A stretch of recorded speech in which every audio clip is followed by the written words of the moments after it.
go ahead and get started. A reminder to please silence your cell phones if you're in the room and give your name and media affiliation each time you get the mic to ask a question. Recording of the press conference with any cell phone or camera is prohibited. We'll start with an opening statement from Coach, go to questions just for the players, dismiss the players, and go back to questions just for Coach. We're joined by Nebraska head coach Rhonda Revelle and players Hannah Kamenzend and Alexis Jensen. So, Coach, if you have an opening statement, feel free. This is not Lauren, this is Hannah. Oh, sorry. So, we can go to questions. Okay. Front row left, sorry. Lex, first appearance in the College World Series. Talk a little bit what your feeling was on the mound then, and did it take you a couple of batters to settle in before you found your groove? I would say it took one. You know, the first one's always the hardest one. But then after that, I just went back to my swagger and just found a way to pitch for the team. Okay, we'll go to the right side front row. Hannah, what went through your mind when you hit that home run today, and then what made the rest of the at-bats just so hard when facing Jocelyn? Yeah, obviously she did a great job. She's a great pitcher. In my at-bat, I was just fouling pitches off, trying to get a good pitch I thought I could hit hard. I felt like tonight we got caught in between a little bit and just weren't our best selves, and sometimes that happens, but so I think we'll look to do better job of that tomorrow. Okay, we go to the right side, second row. Hannah, Justin from Omaha World Herald. Hannah, this is obviously the team's first loss in 27 games back since March. What gives you confidence that you guys are going to be able to bounce back and respond tomorrow? Yeah, I think this team has done a great job all year of just responding. We're full of a lot of heart, a lot of fight, and I have no doubt that we'll show up with that tomorrow. You know, we have a team of 12 seniors, so everything's on the line, and we'll put it all out there, and none of us want to stop playing softball together. Okay, we go to the right side front row, Brady. Brady Vernon, Softball America. Just, Hannah, when you have someone like Brisky who's so good up and down, do you kind of just have to pick one to hunt early in counts? Yeah, really just picking what pitch you can hit hard and try not to miss when it's in the zone is the biggest thing. And she threw great tonight. And, yeah, just getting your swing off when it comes over the plate. Okay, we got a front row left here. Andy Ketterson, Corn Nation.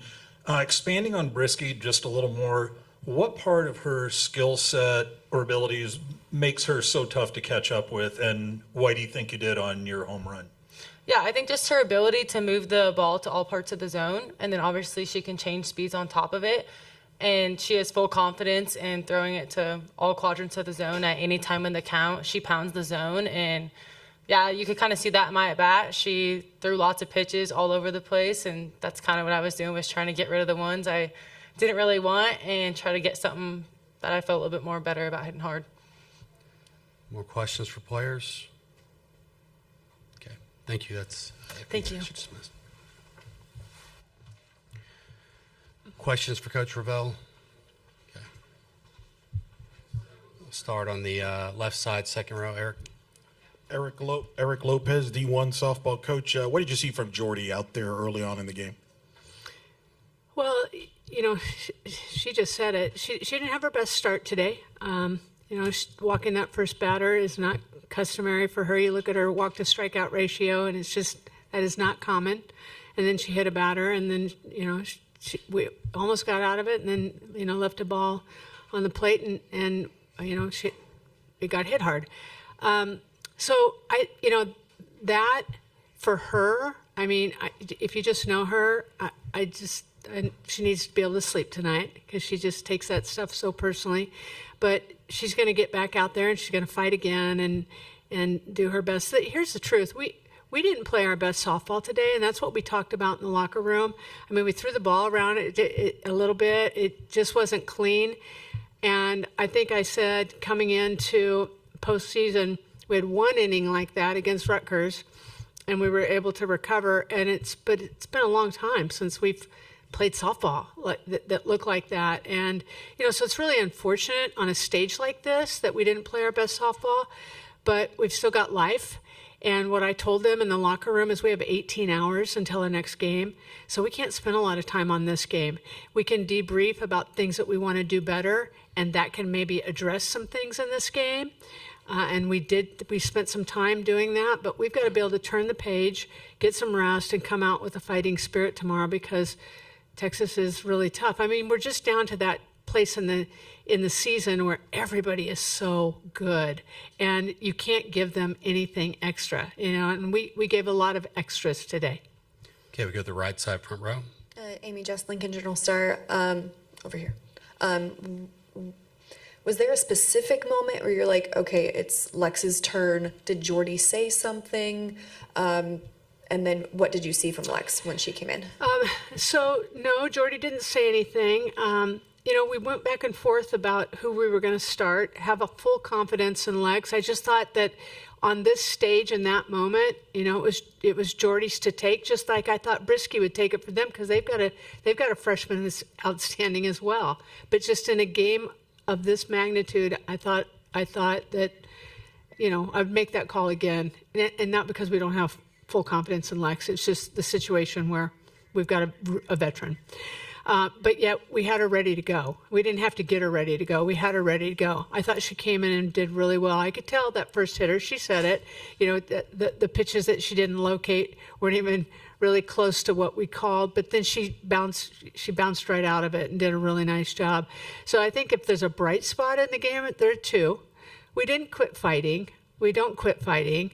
It didn't look pretty, but we didn't quit fighting. And then Lex got to be, that's what I said after she came off, after that first inning. I said, you just got your first inning in the College World Series. Now let's go. And I thought she pitched really well. I thought she was really a bright spot.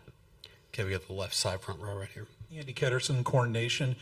To expand a little, and not 20/20 hindsight at all, what are some of the factors that go into making that decision on who you're going to pitch in a tournament setting, not a season setting? Well, you have a two-time national champion on her resume, MVP of the College World Series, two-time Player of the Year, and you're playing for the shot of being one of the two undefeated teams in the tournament. And so you just give the ball to somebody that has a resume like that. She's earned that day after day after day. And again, it's not that we don't have confidence in Lex. I mean, she's got an All-American pedigree too. But I just think in this moment, on this stage, I would make that call again. Okay, we go to the right side, second row on the aisle. Justin Fromer, Omaha World Herald. You mentioned the errors not really being an issue, in recent games, recent weeks. Why do you feel like they just all sort of popped up tonight? I don't know. I hope they all popped up and popped out. Right? Boom. I mean, we were the bad news bears there for a minute. God bless us. It was, and a lot of it was on stuff. Ava had a true error, right? But a lot of it was on miss-hit kind of stuff that we just let the game speed us up. So I don't have an answer for that. It's a one-off. That's not who we are. Like I said, I hope they pop up and pop out. Okay, we go to left side, second row on the aisle here. Nick Kelly, AL.com. What do you make of this team that Patrick Murphy's built this season? Well, they're everything that's been advertised, and I understand why they earned the number one seed.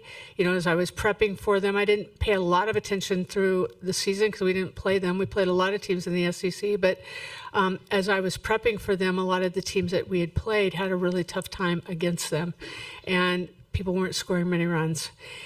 And so, and Brisky, I've been watching her for a long time, but this year she took it to another level. She's taken her game to another level. She pounds the zone. She's vertical. She throws with confidence. She mixes speeds. She gets ahead in the count and she comes right at you. I mean, she really is a warrior. She was the SEC Pitcher of the Year for a reason. And think about some of the pitchers in that conference.